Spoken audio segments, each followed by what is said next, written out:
Hello students, সবাইকে welcome. আজ আমাদের সাবজেক্ট প্রিভিয়াস ইয়ার কোশ্চেন সলিউশনের সিবিএসসির ক্লাস 10-এর একটা প্রবলেম।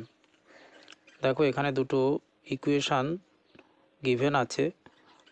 এখান থেকে ফাইন্ড করতে বলেছে সি এর ভ্যালু, আর কন্ডিশন কী দেওয়া রয়েছে, ইনফিনাইটলি মেনি সলিউশন। তাহলে আমরা কি জানি, দুটো ইকুয়েশান ইনফিনাইটলি মেনি সলিউশন তখনই হয় যখন এই কন্ডিশনটা ফুলফিল হয়, অর্থাৎ a1/a2, b1/b2 আর c1/c2।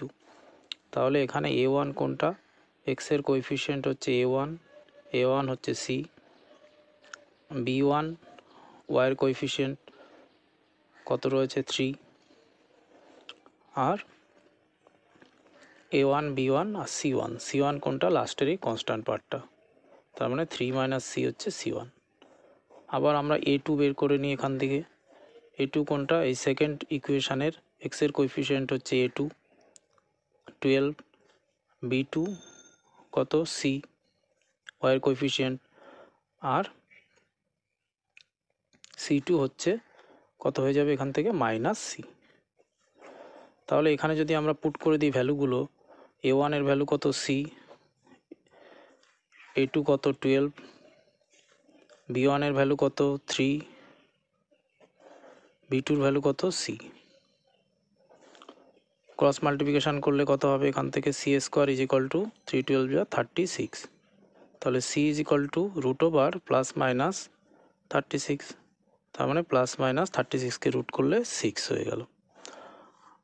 আবার যদি b1/b2, এই যে b1/b2 = c1/c2, এখানে যদি ভ্যালু পুট করে দিই, b1 এর ভ্যালু কত 3, b2 এর ভ্যালু কত c, আর c1 এর ভ্যালু 3 - c, আর c2 এর ভ্যালু -c।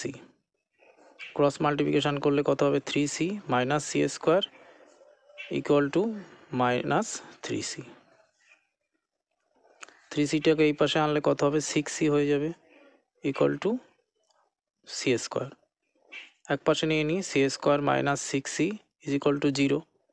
এখান থেকে যদি c কমন নিই তাহলে কত হচ্ছে, c - 6 = 0। তাহলে এখান থেকে হচ্ছে একবার c = 0 আর c = 6। তাহলে দেখো, এখান থেকে c এর পজিটিভ ভ্যালুটা নেব। এখানে অ্যাকচুয়ালি +6 আর -6 হয়েছিল, আর এখান থেকে দেখো c এর ভ্যালু আমরা পজিটিভ ভ্যালুটা পেলাম।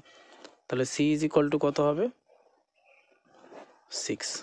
আমরা পজিটিভ ভ্যালুটা নেব, নেগেটিভ ভ্যালুটা কিন্তু অ্যাভয়েড করব।